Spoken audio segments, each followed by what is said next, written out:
To the Batmobile. Let's go. Atomic batteries to power. Turbines to speed. Roger. Ready to move out. Captain America said you gotta be like me or you're gonna wind up dead. That's at the end of your road. Flat broke down and tired. You sleepyhead, won't you go to bed? Let me run your line. If I go crazy, then will you still call me Superman? If I'm alive and well, will you be there holding my hand? Savior of the universe. どんなこんな後悔だって超えてみせるんだ種明かしはいらない Everybody come on. 我らにとって人生は我が身を5分反省してちょこいな君食える外せば寂しげなその美貌しまるいつかまた会えるよ振り返らずに明日へ向かうよ Good luck my way 信じる道へ Hello there, everybody. We are back. Welcome to your greatest podcast of all the nerd and otaku news, East meets West. As always, I am the Gentleman Snark, and we got Flamehark here with some interesting news for y'all. Hey guys, you're listening to WXCI 91.7 FM Danbury or nerdviataku.com whenever you listen or get a chance to listen to this. First off, we all love Men in Black. I know I do.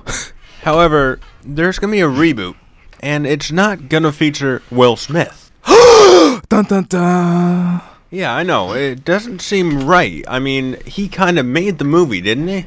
Yeah, pretty much. Especially the first one. The first one was probably the best out of the entire trilogy. They kind of went downhill after the first one, but we got to give it credit for what it was. Now, we have a reboot in the works with producers Laurie McDonald and Walter Perks, and they're saying that we're in the middle of it, and it's very active, and it will be reinvented as a trilogy. So we can expect renewed series of Men in Black. That would be very interesting to see here. I wonder how they're going to do it. Like, will it follow a similar story with like someone else playing Jay from the Men in Black series, or this is going to be like new characters entirely? Like, what do you think here?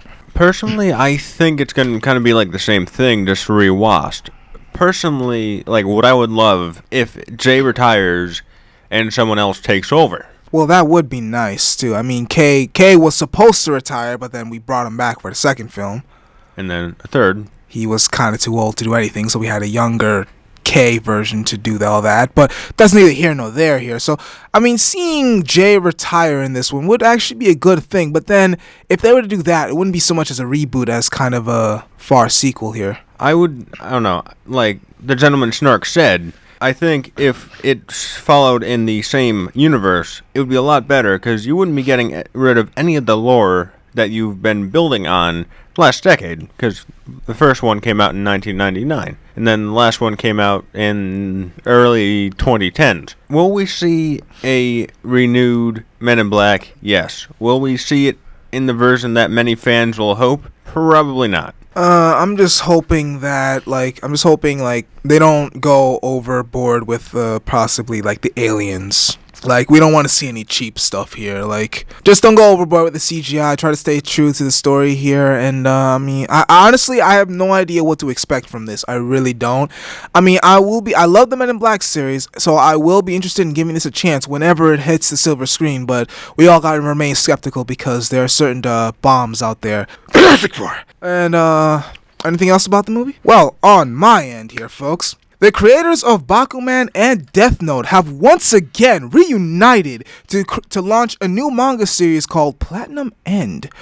The Platinum End series and the whole collaboration between the creators has been revealed by the Weekly Shonen Jump, and apparently the manga Platinum End is set to be released in the December issue of Jump Square. So not only is the Dream Team coming back for another hit series, it's gonna be a monthly series on Jump Square. So I'm very interested to see on how they're gonna work this out here. From what I have gathered in my sources, apparently it's going to follow the story of a human and an angel, which will probably be a very interesting contrast to Death Note, which followed a human and a Shinigami. So I wondered exactly what this is going to bring to the table here, because for all those who are fans of both Death Note and Bakuman, I can say that the creators there like to put an element of psychological and very thought-provoking series out there, one trying to outwit the other, whether it's through trying to kill the other with Death Note or trying to beat the other in a manga competition like in Bakuman. It's very interesting. I really want to see what I really want to see what road Platinum End is going to take here, because like I said, the Dream Team has once again returned. Like, they had separated for a while, and I believe one of them tried to work on Gantz, but yeah, the Dream Team seems to be back here. So for all you out there who are fans of Bakuman and Death Note, please be sure to look out for Platinum End, which is set to come out in the December issue of Jump Square. So this is looking to be a monthly series. Now, I hope this series looks out to be very good here. Very good here. I like high expectations here. So back to you, Flamehawk. We have a new Black Panther comic book series in the works. Recently, we have been told that Black Panther 1 will be coming out sometime next year, and they will be reinventing him. So it's actually good to see Black Panther getting some love, with him being in the MCU, specifically being in Civil War, as well as his own movie coming out in a few years, The Black Panther, which we already saw a taste of, with Claw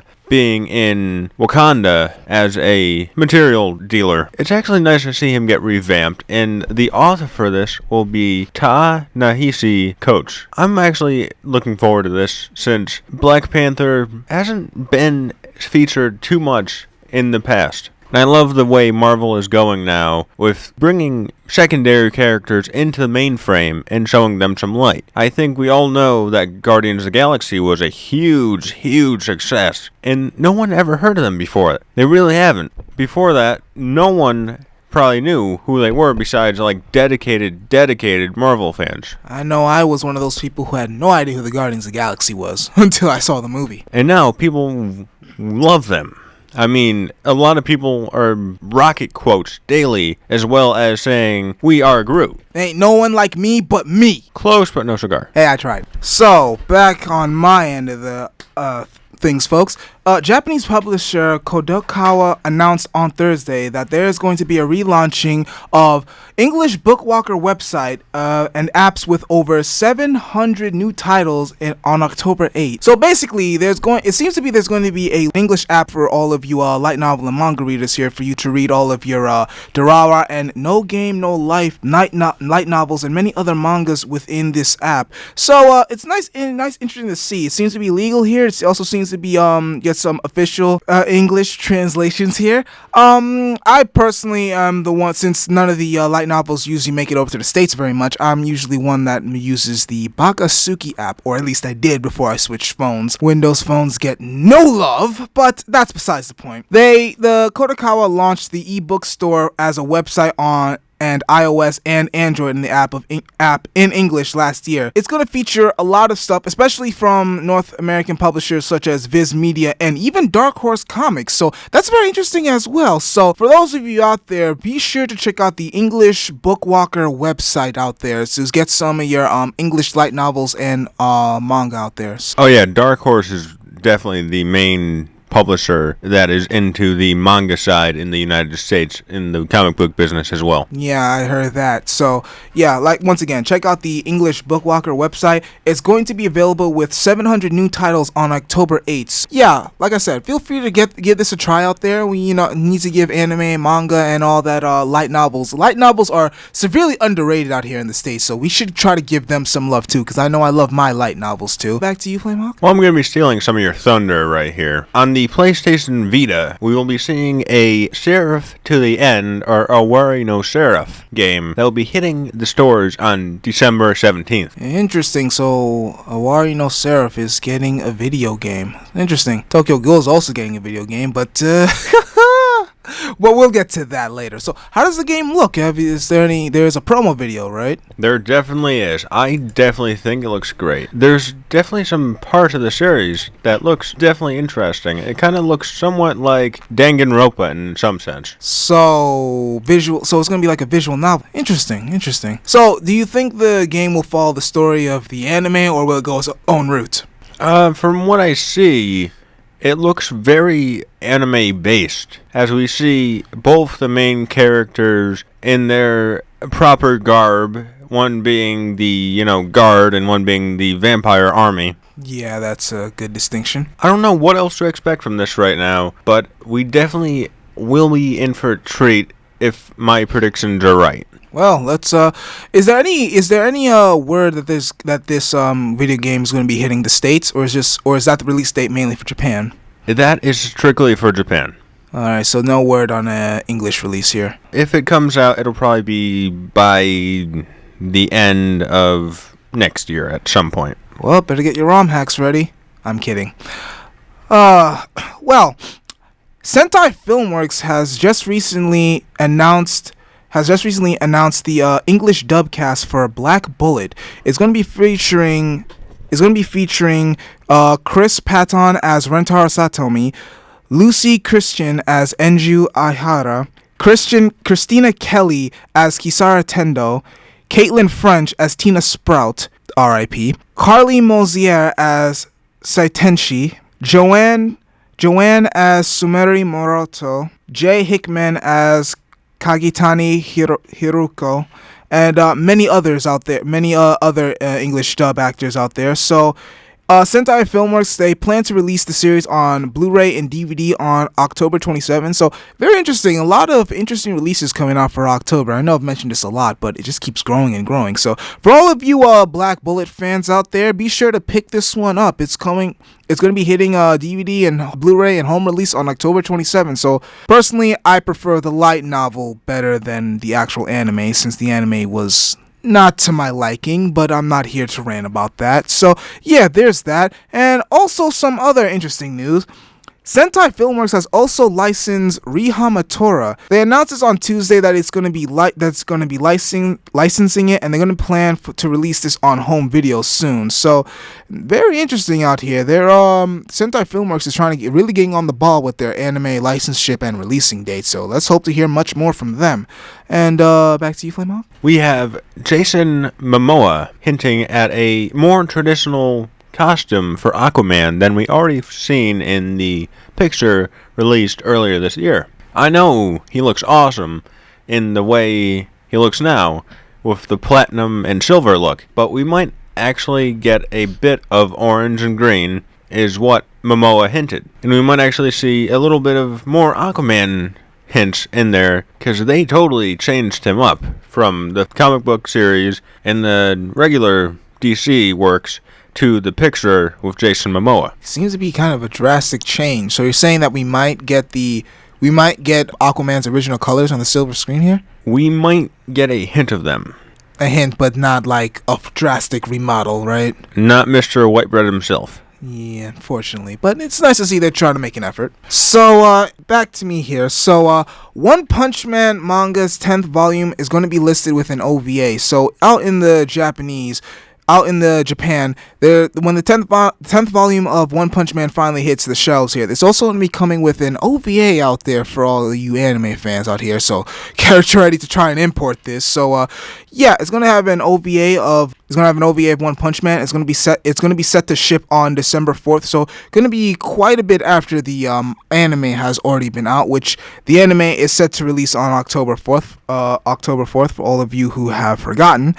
But very interesting to see how there's no news on what the OVA may be about. There's no news if it's going to be about maybe some extra bits in the manga, Murata's side anyways, or if it's going to be its completely own different thing following like some random misadventure of Saitama.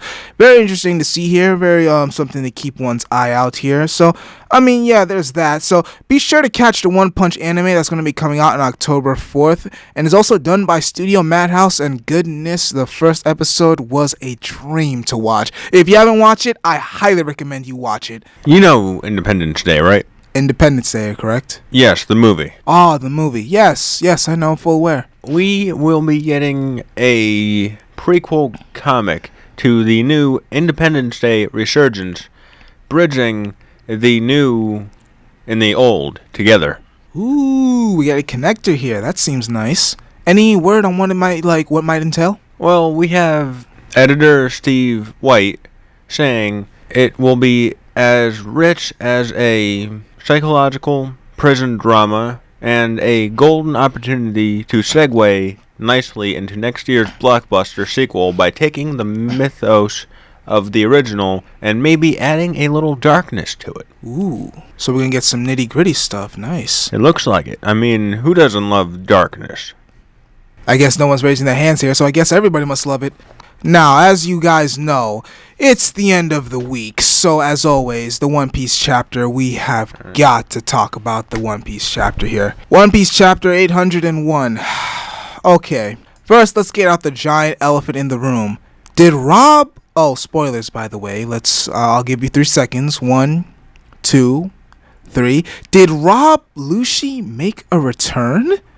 I mean, in the beginning of the chapter, we see Cypher Pole Zero, and we see one of them in a mask talking on a Denden Mushi to their commander, and I could have sworn that mustache or chin hair looked oddly familiar, not to mention that there happened to be a certain bird on that man's shoulder here. Rob Lucci, did you make a return? Will we see a rematch of Luffy versus Lucci? That's something that one wants to ponder about. But let's get on to the more important stuff here. More important than that? Well, because after the Straw Hats going after Dressrosa and taking down the Don Flamingo family, their bounties had a significant increase. So I'm going to begin to tell you all the new bounties as they are. Oh, be sure to read the chapter if you wish to see all the information. Now, on to the bounties here. So we got Straw Hat Luffy. He gets 500 million berries now, so quite a jump. Law also got 500 berries too, but Bartolomeo kind of threw it out because he's not part of the Straw Hats, sadly. We got Pirate Hunter Zoro. He got 320 million berries, quite an increase, especially all the work he did in trying to take down Pika, quite an increase. Then we got Nico Robin with 130, and then we got Frankie with 130 million, and we got Frankie with 94 million. And then, okay folks, this was a little hard to swallow while reading the chapter, but God Usopp at 200 million. Wait. What? Wait, he's the third highest? That is correct. Yes, that is correct. Wow, those Sanji fans must really love that. I mean, and technically, this isn't even his final bounty because Sanji King was 30 million, and that's like his own bounty. So apparently, Usopp's now famous twice over. Who knew? I mean, he's a god for a reason, right? I mean, how lucky can one get? Was that luck or skill? When he sniped Sugar from touching Luffy, that was skill. I'll give him that. That was skill. But before we go any further, let's continue with the bounties here. Sanji got 177 million. Brook got 83 million. Nami got 66 million. And Chopper got 100. That's it. Just 100. Well, they think he's a pet. I mean, yeah, but a lot of Chopper fans, like, he can go into Monster Point. He can wreck stuff. Wouldn't it be better not to be detected? I mean, we're talking about a group of people that celebrate higher bounties. So, I mean, not being detected here, that ship has long since sailed. Pun intended. You need one person who can go into some place and just kind of like infiltrate it a little bit. Yeah, I guess that's right. But as we've seen in Dressrosa, Robin seems to be capable of doing that on her own, and she has a bit of notoriety herself. But what I really want to talk about in this chapter is, within the chapter, Sanji was the only one that had only alive on his wanted poster, which is very interesting because usually all the wanted posters, especially at the Straw Hats, say dead or alive, but Sanji's had said only alive here. So, can you do you have any thoughts about this, Flamehawk? Well, something had to happen recently because his previous one said dead or alive, right? Well, yeah, but then again, that one had a sketch of his face. This one no longer has a sketch. It has his real face. So, I mean, there's been a rumor floating around here. Oh, shout out to many people and Chibi Reviews, because I heard this rumor first. I heard this speculation first. But there's many inklings that how Sanji might actually be a real prince. So that whole Mr. Prince thing wasn't just a joke. He might actually be a real prince, because as we know within the series, Sanji is an orphan. He was kind of taken in by Zeph to become a chef and all that stuff. So he was an orphan. So if he really is royalty, so to speak, could it be possible that maybe his father or someone that knows him when he was younger could have possibly with power could have influenced the government saying that they want him alive? I mean, there's a lot of speculations like why is Sanji's the only one to be saying only alive on it? I mean, one really has to beg the question as to why. Now, part of me personally believes that this might be just some random ridiculous reason, like I don't know, many girls like him or something like that. I mean, don't get me wrong, Sanji has his moments, but I mean, I don't think it's likely. It might be a stupid reason. I hope it has a good constructive reason, though. Are we gonna pull a Sabo here? Not sure. I mean, they already did kind of the same thing with Sabo, so I don't see why they would rehash the same story for a well-known character such as Sanji. Well, there's no hint of Sanji ever losing his memory. I mean, maybe he did, but I mean, you're right. We don't need to rehash that story, but the only difference is Sabo wanted to get away from his, like, noble life. We don't really know. I mean, I doubt Sanji, at least at that young age, would want to leave his noble life. Maybe he would now, since he already has his run-in with the Straw Hats, but, you know, I mean, it's Sanji. I mean, come on, he's awesome. Weren't you just saying that you just don't know about him? I mean, we just don't know. We just don't know about his history. I mean, all we know is that he's an orphan. But everybody loves Mr. Prince. Come on, Blackleg Sanji for the win. Come on, he's done so much. And what does the wolf say? Okay, wait. Next. Ouch. Next. Hey.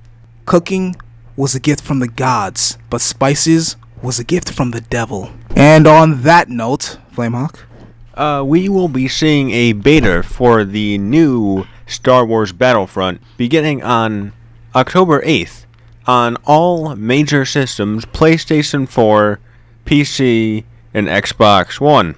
So, sorry Wii U, but you're not good enough. Yeah, like no one saw that coming. We will be seeing a few things like Walker Assault on Hoth, which will be a epic 40-player battle as a rebel to destroy the Empire's onslaughts on the AT-AT by calling the Y-Wing bombers. You'll also be seeing the drop zone on the Solust. The escape pods are crashing down, and you must take control of them, which is pretty interesting. It'll be like a 8-on-8 match fight, and you have to win or you lose, which is usually the case in these kind of games. Brutal. And the survival mission on Tatooine. Yes, Tatooine. Everyone's favorite planet in a galaxy in a long, long time ago. They must play alone or with a friend via co-op on split screen as you battle to hold off waves of Imperial forces, including AT-AT fighters, TIE fighters, elite stormtroopers, and more. I mean, who's afraid of stormtroopers? Let's see. Droids, maybe. I mean, to be honest, when are they accurate? Like, what kind of training do they go through? Like, they don't go through any weapons training, because if they did, they can actually shoot straight. Laser tag, maybe? Okay, they all failed that. They all did not hit the targets, and everyone lost. That is their, like... No, everyone lived.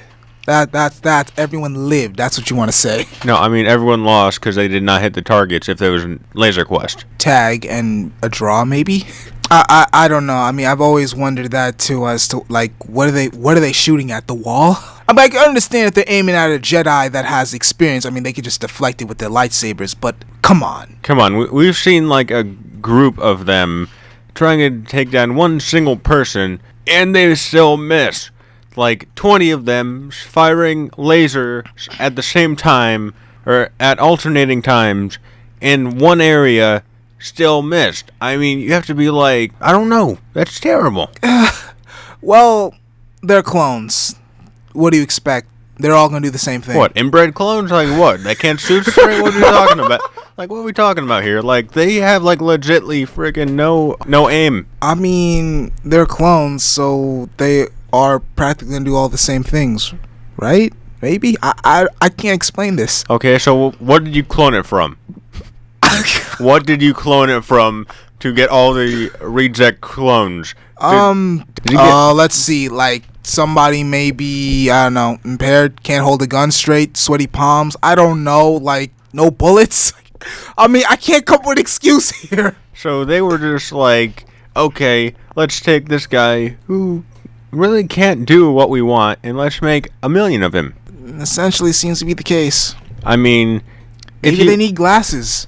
You really want to start off with a competent person to clone people from, so you can actually have a decent army on your hands instead of knowing they will screw up eventually. I always wondered what the origin of clones were, but I will tell you. It was in a newspaper ad. Research subjects wanted. Some homeless guy came off the street and was like, "Hey, here, let me get that." And then boom, there you go. well, that certainly would solve the inaccurate aim. Well, on my end, Assassination Classroom TV anime second season is set to premiere in January. It's going to be on Fuji TV and other channels, but we don't live in Japan, so that's no use to us.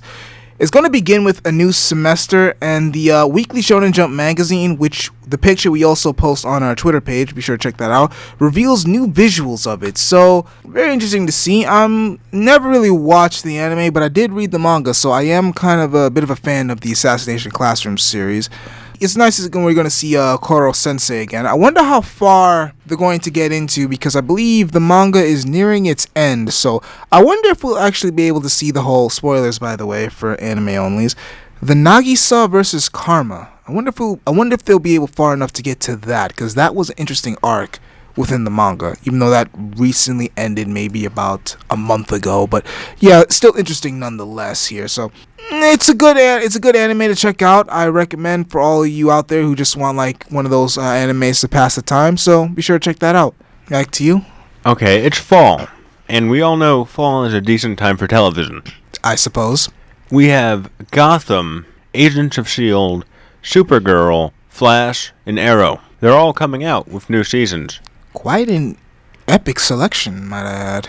It definitely is. We saw Gotham yesterday.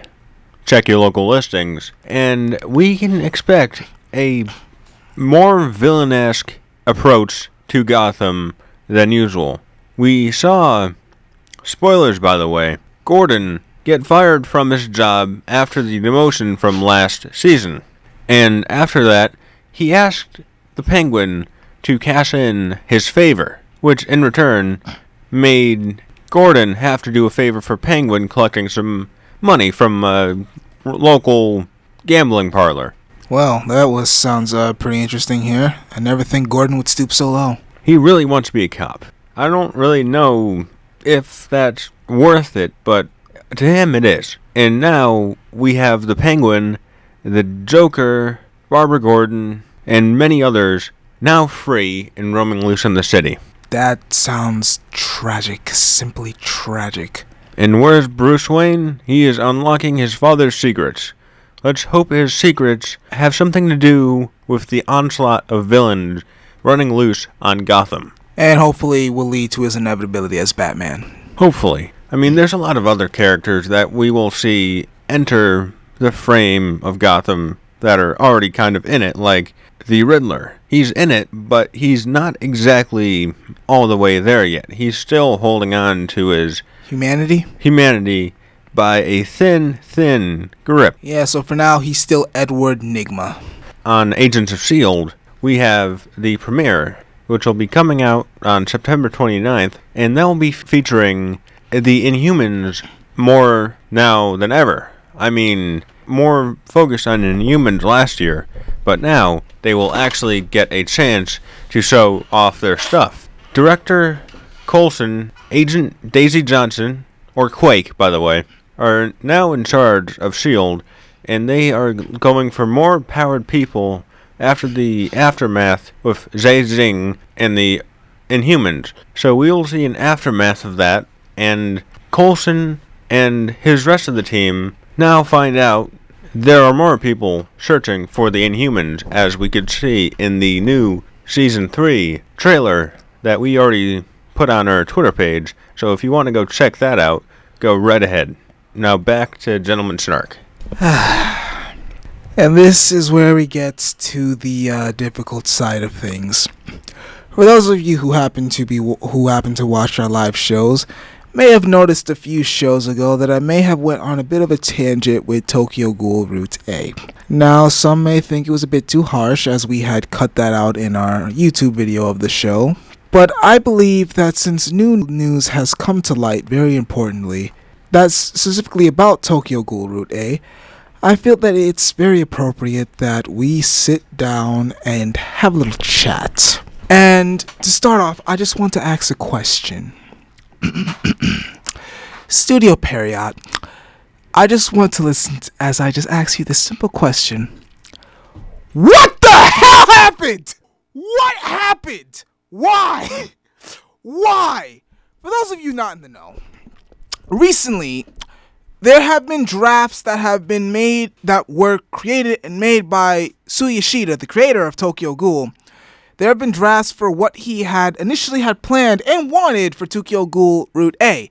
As we known that Tokyo Ghoul Root A was supposed to go its own way, its own anime only, which was fine, but then we get news that the freaking clowns dropped the ball. Like, they just watched this thing burn. Now, let me explain. Within the drafts of the Tokyo Ghoul Root A that Suya Shida had made, we see some very interesting things that could have actually made this season good.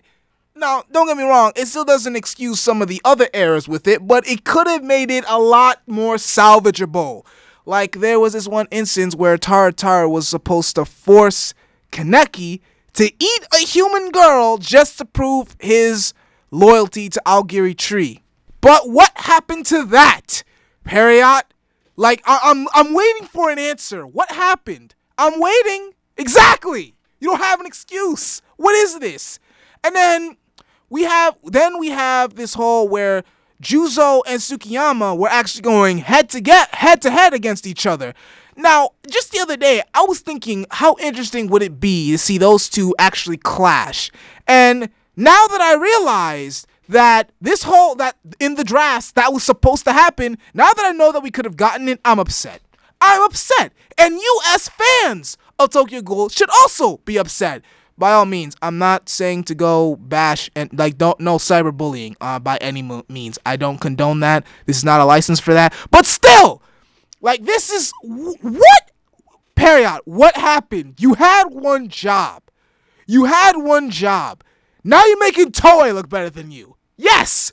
You're making Toei look better than you. You're probably almost as bad as 4Kids. But then again, even you can't stoop that low. Can you? I put a question mark because at this point, I'm not sure what to expect.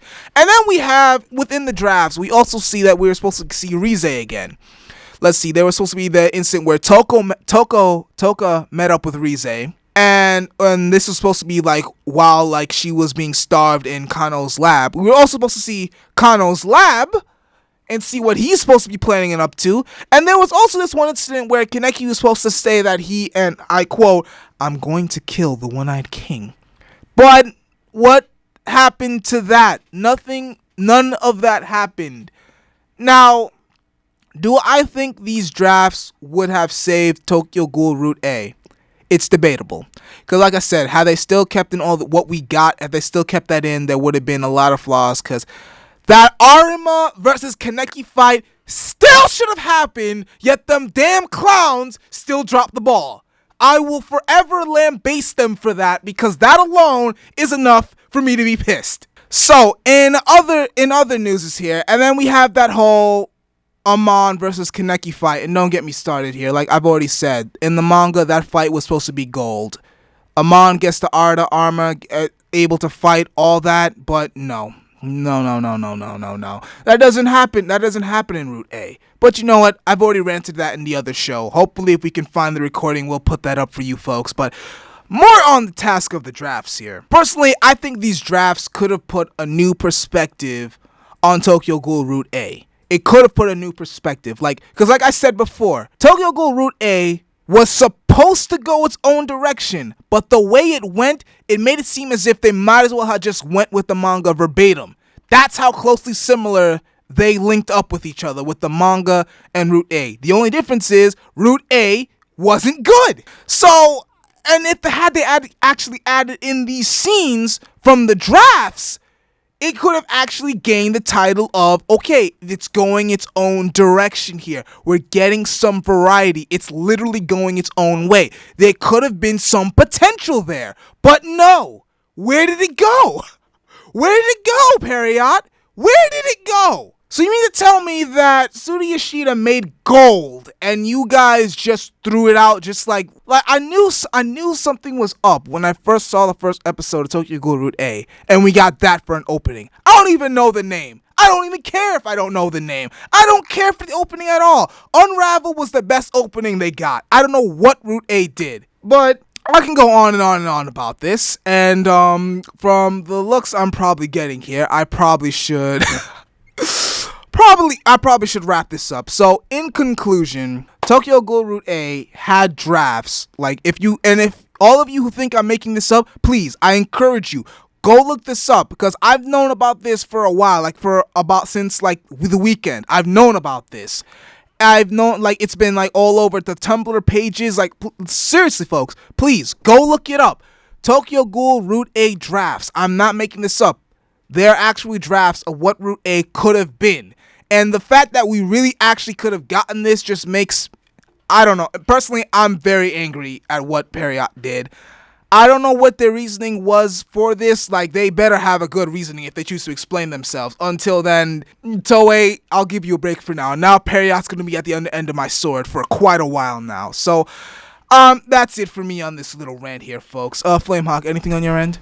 Well, you know how Sony came to a deal with Marvel about Spider-Man, right? Yeah. And how there was many other Spider-Man related things that was up Sony's alley, including Sinister Six, right? Well, Drew Goddard, the director and writer of the proposed film, says it can still happen with Marvel. It can still happen. So Marvel's going to try to go do a Sinister Six movie?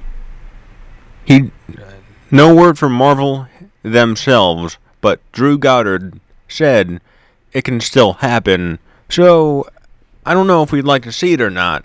However, it might be interesting to see it from the villain's point. He said it would be probably a one-off series that is kind of not related with anything else. So they can put it wherever they want because it's not really canon. So basically, they're going to try to go against the Suicide Squad now. Is that what I'm hearing? I wouldn't say no, but I wouldn't say yes either. I'm probably going to go off of where the comics led them to. And if you don't know where they led them to, check it out online or wherever if you would like. If not, go to your local bookstore. If not, never mind, and there you go. He says, Drew Goddard said, my vision of that movie was a summer annual, so you didn't have to worry about continuity. It was just, we take Peter, put him on an adventure, we put him back in his life. I intentionally wanted a movie that didn't have to worry about mythology and continuity. It was important to me to make a movie that could stand on its own.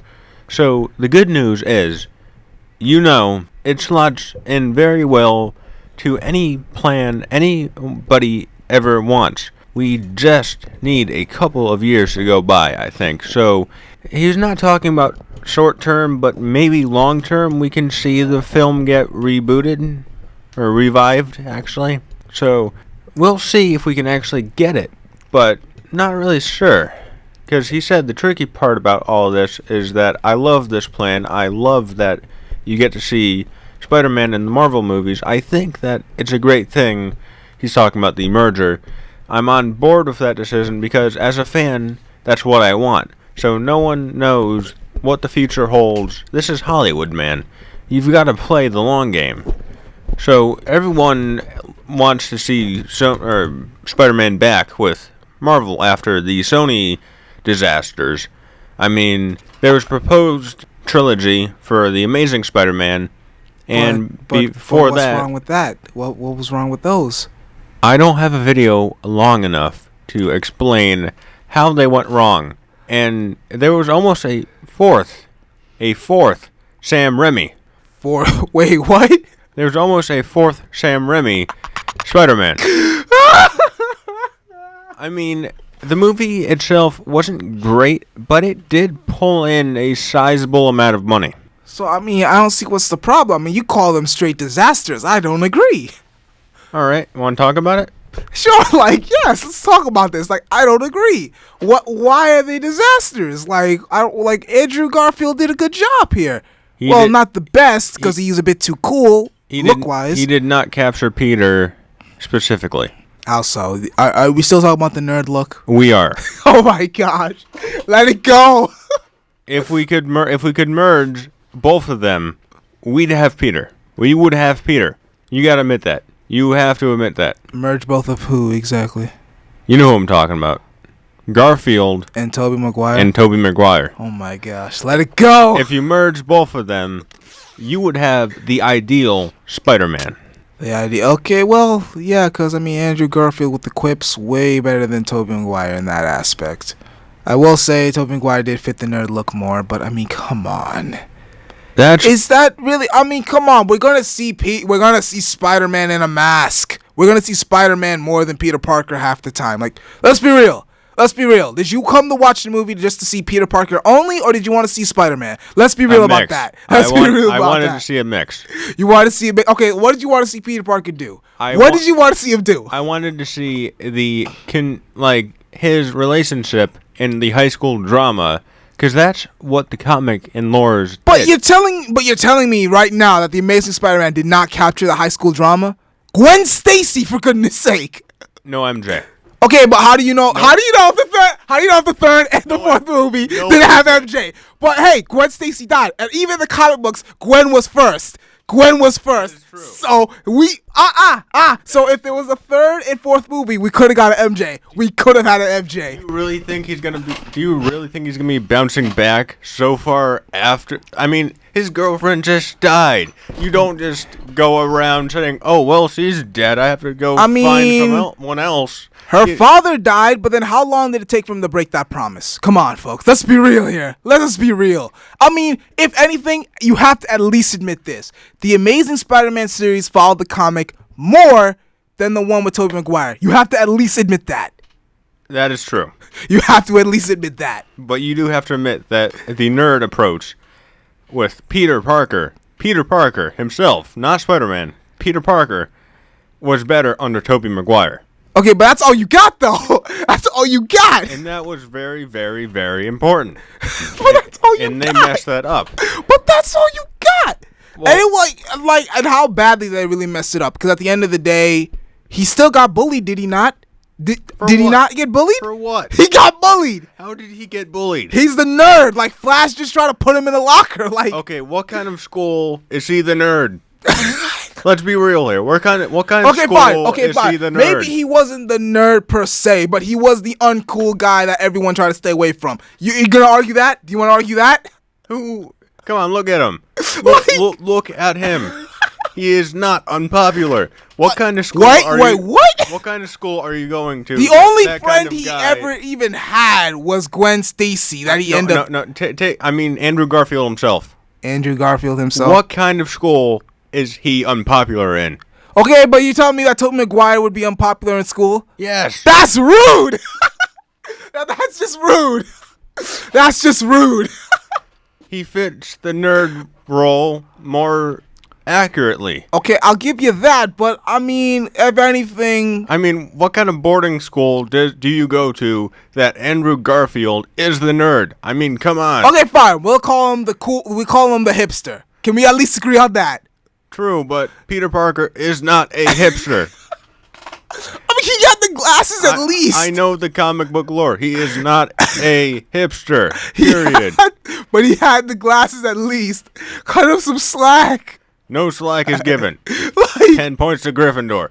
like, all you got is the nerd look. And Amazing that- Spider-Man had everything else. And that's half the movie. That is half the movie. Half the movie. Yes. How often did we actually focus in high school in the Tobey Maguire series? It was only that one movie. After that, he was dealing with college. And how often did we see him deal with college? A decent amount. A decent No, amount. no, Yes. we did. No, Yes. we did. No, we A did. decent amount. No, we A did. decent Okay. amount. A decent amount to count for what they did wrong. Okay, all right, but let's think of it this way. The only time we see him in college is in Spider-Man 2. Correct. Okay, and how often did we really see him, like, in him actually at college? Like, maybe once or twice, like 50% of the entire movie tops? But outside. Huh? He was Peter Parker more outside that, though. Okay, let's be real. The only thing struggle, especially in Spider-Man 2, that Peter Parker really had was he was losing his powers and deciding whether or not he should go back to being Spider-Man. That was it. Yes. I saw no actual, like, Peter Parker human struggles, maybe besides the whole Aunt May thing. But other than that, like, school, girlfriend, like, I mean, okay, Mary Jane was getting married, but come on. Where does nerd fit into that? Let's just focus on Tom Holland. Let's hope he is a better mixer of both and that we can actually decide on one that is the true Spider-Man. Yes, hopefully he'll finally, like, break the cycle here. I'm having high hopes for him, to be truthfully honest. I'm very skeptical here. Like, don't get me wrong. I'm not saying I don't think he can't do it. I think he can. But I like I said, I'm not a very overly positive person. I like to keep be a bit of a skeptic here. He has to be given a good script. Yes, first. that is true. Like, an actor really is only as good as a script lets him.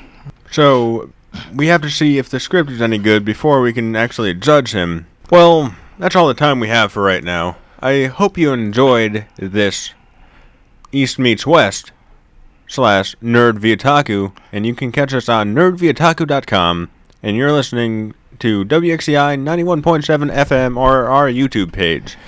Yes, that's nerdvotaku.com. Be sure to check us out on Twitter. That's at meetswest, MEETSWEST, at meetswest on Twitter. Be sure to follow us and all that good stuff. Also, this will also be going on YouTube, so feel free to do all that good stuff, like, comment, subscribe, all that stuff. So, yeah, as always, I am Flamehawk. and I am the Gentleman Snark. Make sure you catch our Toonami preview coming out Saturday, as well as our Any Way You Want It anime lineup that will make any otaku smile.